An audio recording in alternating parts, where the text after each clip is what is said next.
It is time for us to begin this morning. We're going to begin this morning in Daniel chapter 2. We're going into Revelation 13, but we need to look at some background from the book of Daniel. So we're going to be beginning in Daniel chapter 2, and then we'll go to 7, and then we'll go into Revelation 13. But in Daniel chapter 2, it's at the time of the Babylonian captivity under Nebuchadnezzar, and Nebuchadnezzar has a dream about a statue. And if we begin in verse 31 of Daniel 2, "You, O king, were looking, and behold, there was a single great statue, and that statue was large and of extraordinary splendor, and was standing in front of you, and its appearance was awesome. The head of the statue was made of fine gold, its breast and its arms of silver, its belly and thighs of bronze, its legs of iron, and its feet partly of iron and partly of clay. You continued looking until a stone was cut out without hands, and it struck the statue on its feet of iron and clay and crushed them. Then the iron, the clay, the bronze, the silver, and gold were crushed all at the same time, and became like chaff from the summer threshing floors. And the wind carried them away, so that not a trace of them was found. But the stone that struck the statue became a great mountain and filled the whole earth." This was the dream, and now I will tell you its interpretation before the king. "You, O king, are the King of kings, to whom the God of heaven has given you the kingdom, the power, and the strength, and the glory. And whatever the sons of men dwell, or the beasts of the fields and birds of the sky, he has given them into your hand, and has caused you to rule over them all. You are the head of gold." So in this dream, this statue with all its different parts, he's going to interpret it. And this is one of the easier ones to understand of visions, even out of the Old Testament, and certainly among those visions that John sees in Revelation, because it's easy to follow it historically. Nebuchadnezzar is the head of gold. Verse 39, "And after you there will arise another kingdom inferior to you." Well, the Babylonians were defeated by Cyrus, the Medo-Persians. The Cyrus that God called 100 years before he was even born, that Cyrus would be the one to allow his people to return to Jerusalem. Those that were in captivity, that was Cyrus. That's this next kingdom. Then the second part of verse 39, "And then another third kingdom of bronze, which will rule over all the earth." That would be Alexander, the Grecians, who defeated Cyrus, became the next dominant world power. In verse 40, "Then there will be a fourth kingdom, as strong as iron, inasmuch as iron crushes and shatters all things. So like iron that breaks in pieces, it will crush and break all these in pieces." The Romans defeated Alexander, became the world power. So it's a key to remember it here, as we'll see in just a bit, that it's identified in iron, being of the Romans. And then drop down to verse 44. He said, In the days of the kings of God," let me read that again. "In the days of those kings," he's now talking about this fourth kingdom, the Roman kingdom.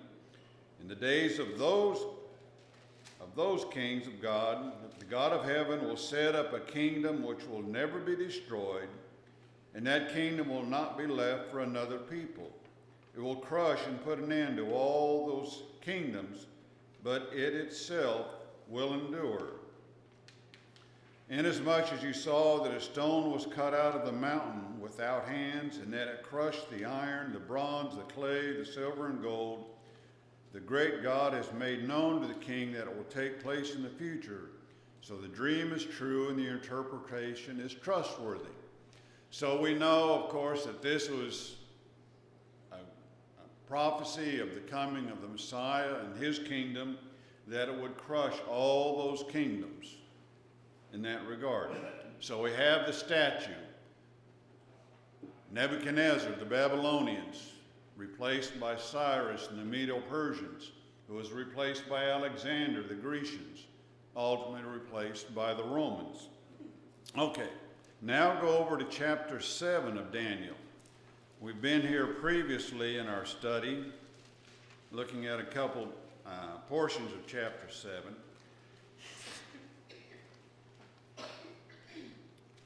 Now we're at the time of Belshazzar, who is Nebuchadnezzar's son. They were co-regents for a time, and now Belshazzar is king. So in the first year that he was king, Daniel sees a vision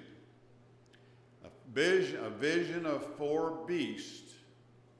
And if you look over to verse 17 of chapter 7, it says, these great beasts, which are 4 in number, are 4 kings who will arise from earth. So the beasts represent kings, their kingdoms. Look at verse 7 of chapter 7. We're going to look at the 4th beast first. And I kept looking in night visions, and behold, the 4th beast, dreadful and terrifying and extremely strong, and it had large iron teeth. What kingdom is represented by iron? The Roman kingdom.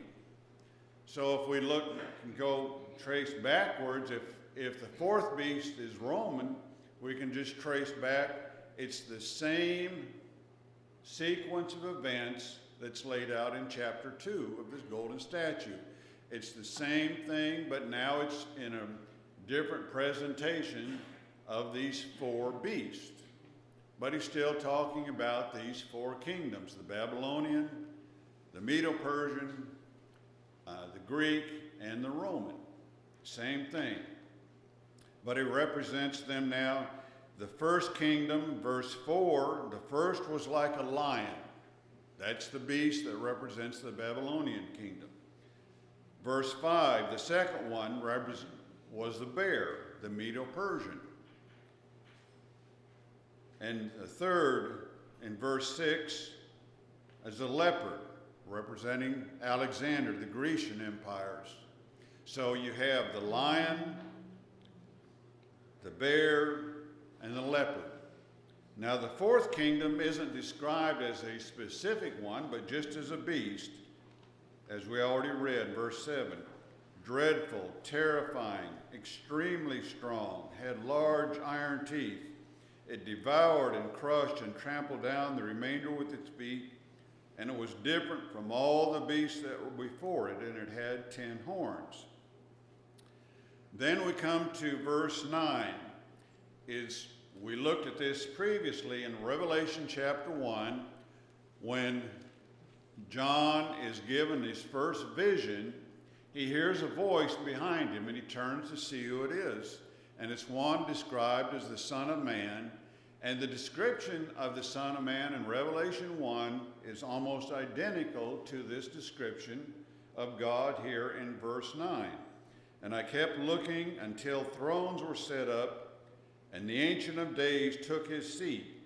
His vesture was like white snow, and the hair of his head was pure wool, and his throne was ablaze with flames.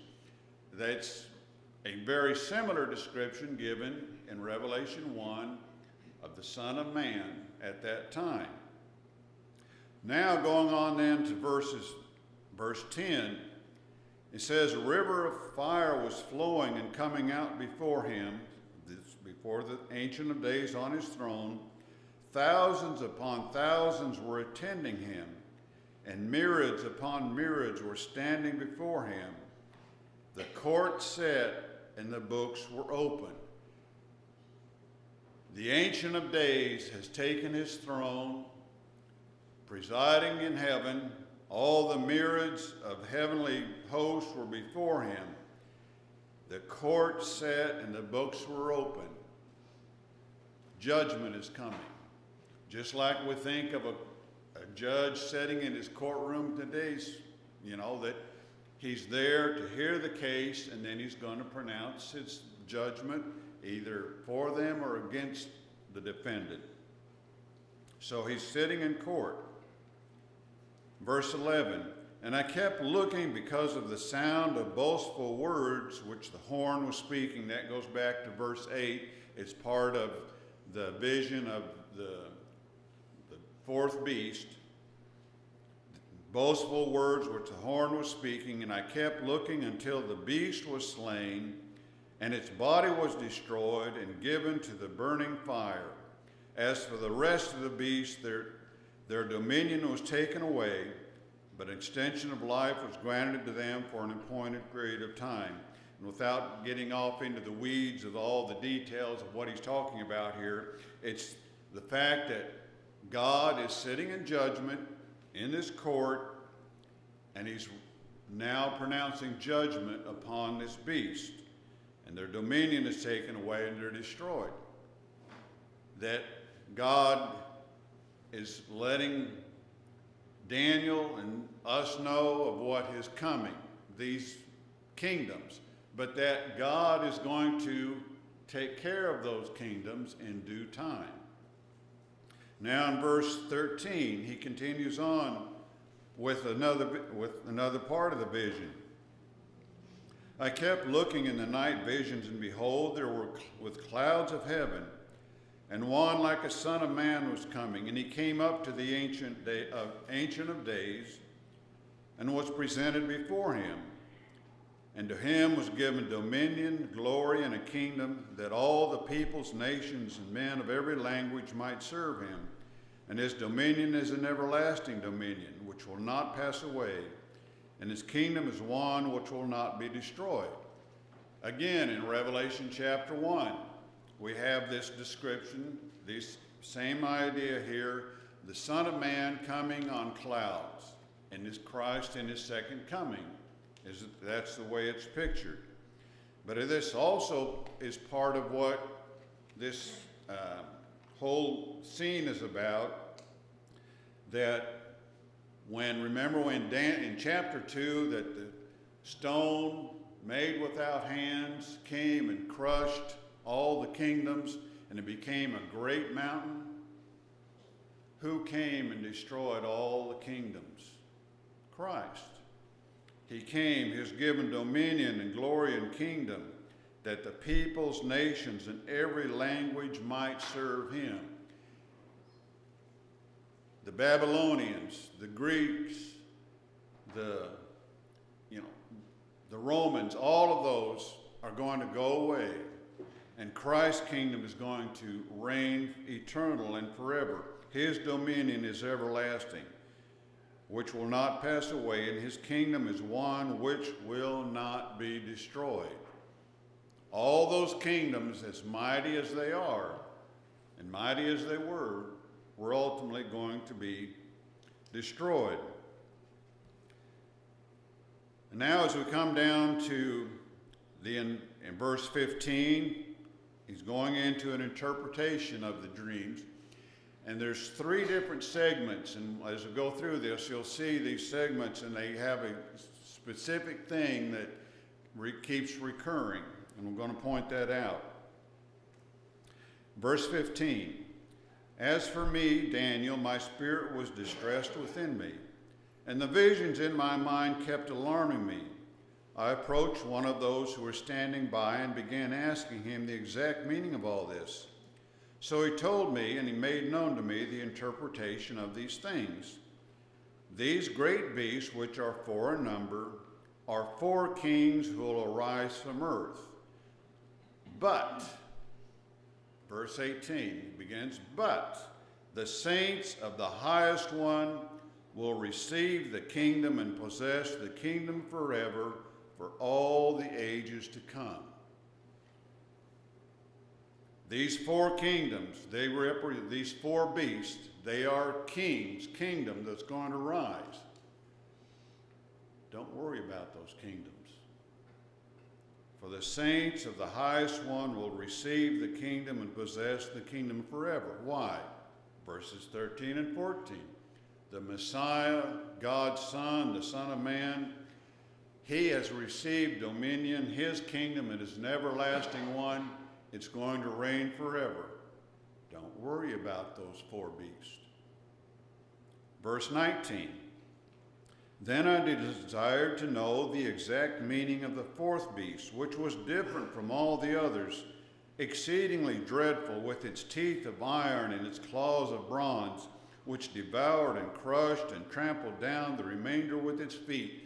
It had, Rome had conquered the whole world at that time. And the meaning, verse 20, the meaning of the 10 horns that were on its head, and the other horn which came up, and before which 3 of them fell, namely that horn which had eyes and a mouth, uttering great boast, and which was larger in appearance than its associates.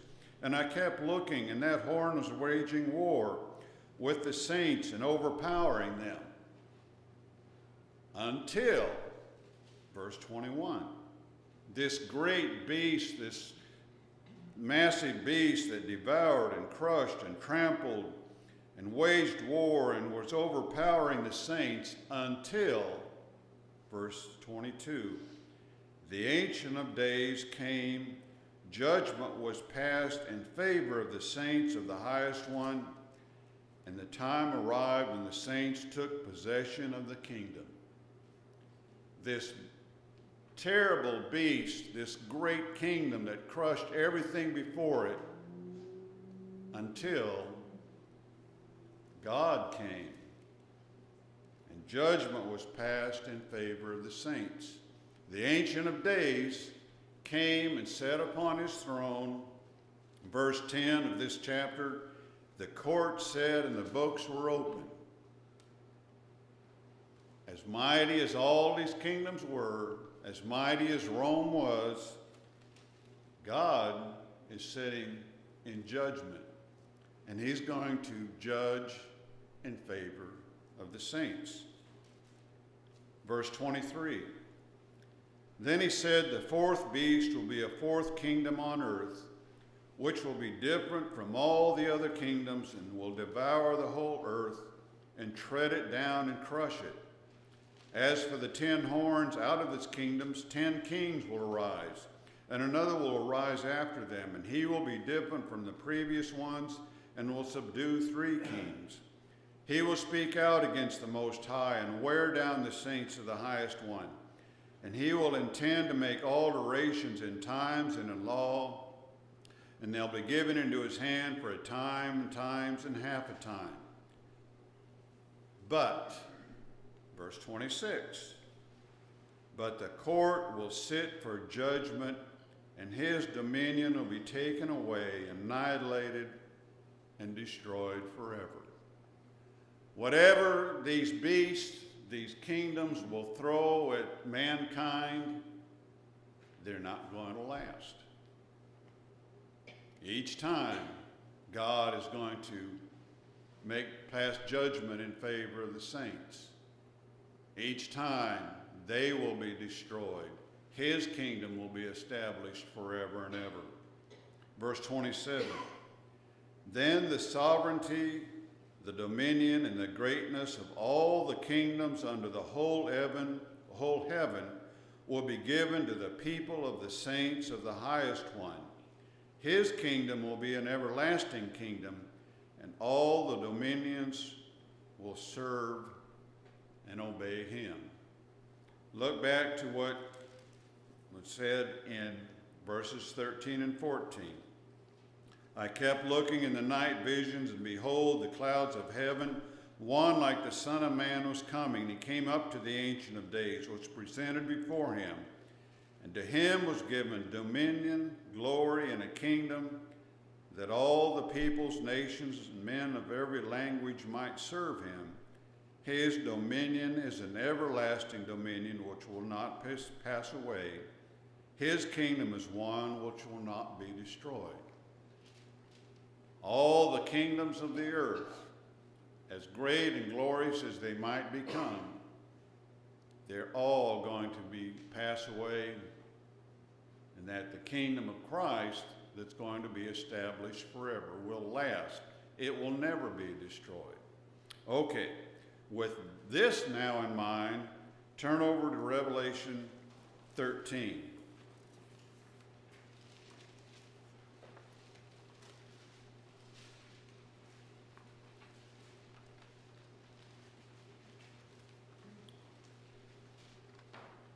It begins in chapter 12. He's already had these visions of, remember, the woman that was arrayed in glory and gave birth to her son, was about ready to give birth, and the dragon was there waiting that he might devour the child. And then there was the war in heaven, and Satan and his angels were cast down. There's no longer a place found for them. In verse 10 of chapter 12, when the dragon was thrown down, he says, "Now the salvation, the power, and the kingdom of our God and the authority of his Christ have come. For the accuser of our brethren has been thrown down, he who accuses them before God day and night." Satan has been cast down. He wreaks havoc upon earth. But who has the power? Who has the dominion? Who has the glory? God and his Christ. In verse 11, "And they overcame him because of the blood of the Lamb." We'll have overcome because Christ was willing to go to the cross and shed his blood. All these nations that think they have power and authority will pass away, but Christ's kingdom lasts forever. Satan thinks he has all this power on earth. It's a great power, and many are going to go to their doom because of it. But all who have overcome because of the blood of the Lamb and the word of the testimony, and they didn't love their life, even face death. We don't have to worry because we're part of that eternal kingdom. So now in chapter 13, and it says, "The dragon stood on the sand of the seashore, and I saw a beast coming up out of the sea." In Daniel chapter 7, where did these beasts come from? Out of the sea. Same kind of idea of these kingdoms. And he goes on to describe this singular beast. In Daniel chapter 7, it was 4, now it's a single beast. But notice its description in chapter 2. "And the beast which I saw was like a leopard. His feet were like those of a bear, and his mouth was like the mouth of the lion." Where did we just read about that? Daniel chapter 7. The 4 beasts, one was a lion, one was a bear, one was a leopard. Then the 4th beast isn't given, but it was Rome. But now here we have the same idea, but it's in one beast. Still dealing with the same kind of idea, but now this one beast. What were each of those beasts then? They were 4 kings, 4 kingdoms. So the beast here that comes out of the sea is a representation of kingdoms, of kings, not a specific one, but any earthly kingdom in this respect. Coming out of the sea, and what does it do? And almost all commentators agree that this beast represents government. And as Kaufman says, it's not just government specifically, but it's the abuse of government. What happens when government goes wrong? And then in the second part of it, it's going to be the beast that comes up out of the earth, which would be a representation of false religion. But we're dealing here with this beast. It's a single beast, but has the body of a leopard, the feet of a bear, and the mouth of a lion. And notice the end of verse 2.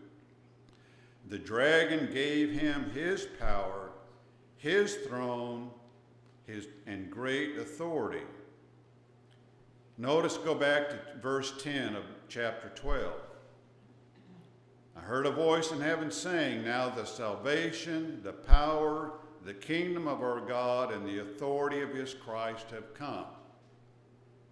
And now here's the dragon in chapter 13, verse 2, giving this beast power, his throne, and great authority. He's mimicking what God and Christ are doing and giving out his power and authority. And then in verse 3, we're going to look at the second part of verse 3 and the first part of verse 4. Speaking of the beast, and the whole earth was amazed and followed after the beast, and they worshiped the dragon because he gave his authority to the beast. And they worshiped the beast, saying, who is like the beast? Who is able to wage war with him? So this Satan, dragon, has given the beast power, his throne, and great authority. The whole earth is amazed and followed the beast and worshiped the dragon because he gave authority to the beast. Remember what Paul said in Romans 3:23? All have sinned and what? Fallen short of the glory of God. All have sinned because the whole earth has followed after the beast, has followed after the one that the dragon has given authority to. They've fallen into sin. If we live in this world and we grow up in this world, we're going to sin because Satan has his power and his dominion in this world. Now, going on then to verse 6, talking about the beast, and he opened his mouth in blasphemies against God, to blaspheme his name and his tabernacle, that is, those who dwell in heaven. And that phrase, dwell in heaven, actually comes from the word tabernacle, that those that are tabernacled in heaven, those that come under God's protection, under his influence. The beast blasphemes God, he blasphemes his name, and those that God tabernacles. All that stand in favor of God, he blasphemes. Verse 7, it was given to him to make war with the saints and to overcome them. Who gave him that? He says it was given to him to make war. Who gave the beast that authority and power? The dragon. The dragon that tried to prevent the birth of the child, the dragon that wanted to devour the child, the dragon that, in verse 17, went off to make war with her children, all who keep commandments of God and hold the testimony of Jesus. He's giving authority. He's passing that authority along now to the beast to make war with the saints, to overcome them, and the authority over every tribe and people and tongue and nation will be given to him. Look back at chapter 5 and verse 9. This is when John sees the vision of the seals and who's worthy to open seal. Verse 9, worthy are you, the Lamb, to take the book, break its seals, for you were slain, and purchased for God with your blood men from every tribe and tongue and people and nation. Christ has purchased all of us. Let me get back here. As he says, notice, going back to chapter 13, verse 7. He is given to make war, to overcome the saints, and authority over every tribe, people, tongue, and nation was given to him. Everybody on earth has come under the influence of Satan. Every tribe, every people, every tongue, every nation has authority over all the earth. What's the only way to get out from under that authority? To be purchased by the blood of Christ. Christ purchased men from every tribe, every people, every tongue, every nation. You see the significance of all this? The world is under the influence of Satan, under his control, under his power. And he's given power to the beast. Anything and anyone that he can do to convince that people to not worship God, not to be part of his tabernacle, to be part of his possession. But Christ has come and he paid the price to purchase us out of Satan's dominion. And he did it with his own blood. Verse 8 here of chapter 13. Verse 8 of chapter 13, the best translation comes from the King James. And I'm going to read it from the King James. It's one that we're probably most familiar with, but it is really the better translation of this particular verse is what it's given in the King James. And all that dwell upon the earth shall worship him, the beast, whose names are not written in the book of the Lamb slain from the foundation of the world. So let's consider these two verses together then. Speaking of the beast, to him it was given to make war with the saints, to overcome them, and authority over every tribe and people and tongue and nation was given to him. And all that dwell upon the earth shall worship him, the beast, and ultimately the dragon, Satan, all whose names are not written in the book of the Lamb slain from the foundation of the world. From that, just this one verse, we learn specifically this was God's plan all along. From before the foundation of the world, the Lamb that was slain. This was Christ going to the cross, wasn't a problem that arose that God didn't foresee, and he had to make adjustments into whatever, his plans and everything. This was God's plan from before the beginning of creation, that Christ would come and be slain, whose names are not written in the book of the Lamb. Where do you want your name written? In the book or not in the book? Everybody is going to that dwells on earth falls under the authority of the beast and of Satan. The only way out from under that is by the blood of the Lamb. The blood that Christ shed. And how do we reach, how do we contact that blood? How does that blood wash us clean? Romans chapter 6, in baptism. The death, the burial, and the resurrection. That's what baptism is all about. Being buried with Christ, washed clean of our sins, and being raised up as he was raised up.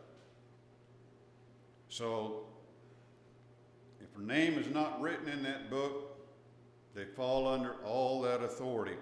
And just as of what we see, that the Lamb slain before the foundation of the world, and the war that Satan had in heaven and was cast out, and the war that he has with his people, you don't need to necessarily turn back to it, but I want to read Genesis 3:15. After the sin of Adam and Eve, and God is because of their sin and what he's going to do. And the serpent of old that we read about in Revelation, the serpent of old, Satan, that makes his appearance in the garden. And he told the serpent, I will put enmity between you and the woman, between your seed and her seed. He shall bruise your head, and you shall bruise him on the heel. Satan bruised Christ on the heel by influencing men to put him on the cross. But that was exactly God's plan. From before the foundation of the world, the Lamb was slain. Satan was playing into God's hand. And he, referencing Christ, shall bruise you on the head. Christ will be triumphant. Those passages we read in Daniel 7, the things that those nations would do in opposition to God, what was the ultimate outcome? God ruled in favor of his saints. God was going to be victorious in his Son. No matter what the nations threw at it, at God's people, they would always come out victorious.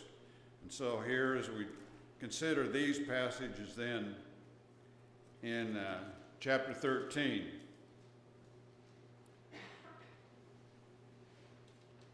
we must have our name then written in the Lamb's book of life. Then here still in chapter 13, beginning in verse 11, there's another beast. This one now comes from the earth, and it's generally accepted that this is referencing false religion. He begins, it says, and I saw another beast coming up out of the earth, and he had two horns like a lamb. And remember, each time in John, in Revelation, he references lamb, he's using that specific term of a little lamb. So this lamb looks, at all appearances, to be like the lamb that Jesus was referenced earlier. And he had two horns. He looks, for all intents and purposes, like a lamb. But then notice at the end of verse 11, he had two horns like a lamb, and he spoke as a dragon. His real appearance comes out now. He exercises all the authority of the first beast in his presence. He makes the earth and those who dwell in it to worship the first beast, whose fatal wound was healed. He performs great signs so that he even makes fire come down out of heaven to the earth in the presence of men, and he deceives those who dwell on earth because of the great signs which were given to him to perform in the presence of the beast, telling those who dwell on the earth to make an image of the beast who had a wound of the sword and was come to life. So here is this beast of the earth. He makes those who dwell on the earth to worship the beast. He's doing the same thing the first beast is doing, giving their dominion to the dragon, to Satan. He performs great signs, even doing great fire out of heaven. He deceives those who are on earth because of these signs. Keep your place here and turn back to 2 Corinthians chapter 11.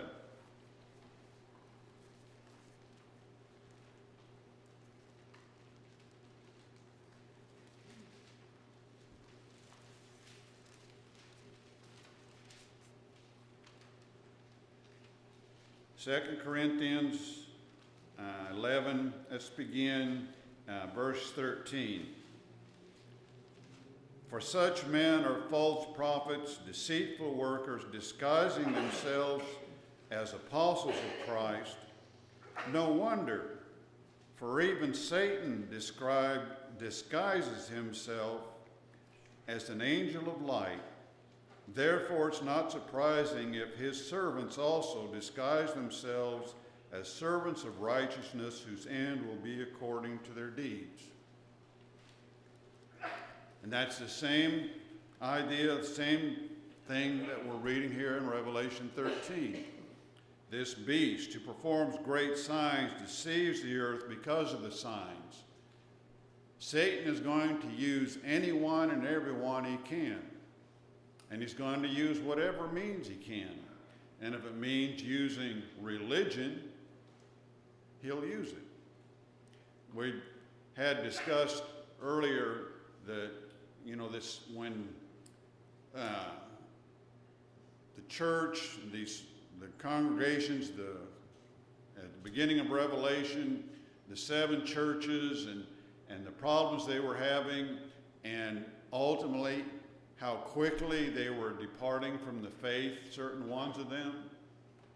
From the very beginning, there was warnings in Scripture about that ravenous wolves would rise up from among the eldership of all things, within the church, and how that began just almost immediately, and how fast the church started getting away from the true, from the Scripture, and as the end of the 1st century, and then on to the 2nd and 3rd centuries, how fast men got away from the truth.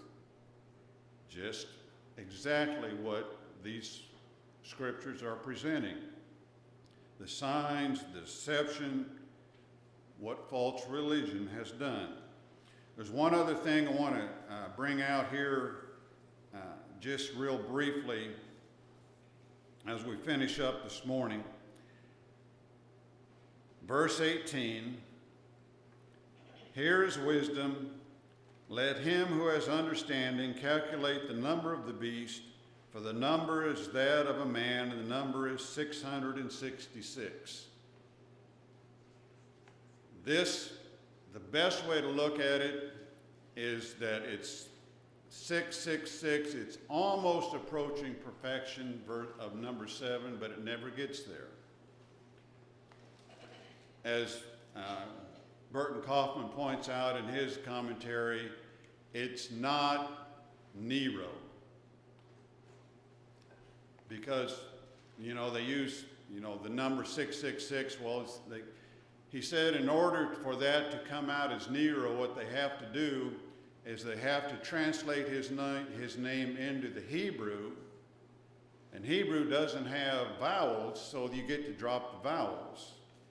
And then they have to add his title of Caesar to his name. Once they've done that, and then he said with a few other misspellings, they can come up with a number 666 to represent Nero. And if you've ever looked at any of this dealing with the number, there's any number of individuals, their names from history will come out to 666. It might have reference to a specific individual, but we're never told. But it most probably just represents anyone who represents the false religion. That thing, we can put Nero as what he did in his lifetime. He burned Christians at the stake. He blamed the Christians for the destruction of Rome. He falls into that, but in its general consideration of this, it's that 666. It looks like it's almost perfect, but when you really start to look at it, it falls short. So that's all I'm going to say on that. You might have other ideas about that, but we'll just have to leave it at that. Our time is up. We'll pick up with chapter 14. He's going to again bring up the 144,000 that we discussed earlier. So we'll pick up with that again next week then in chapter 14. Thank you.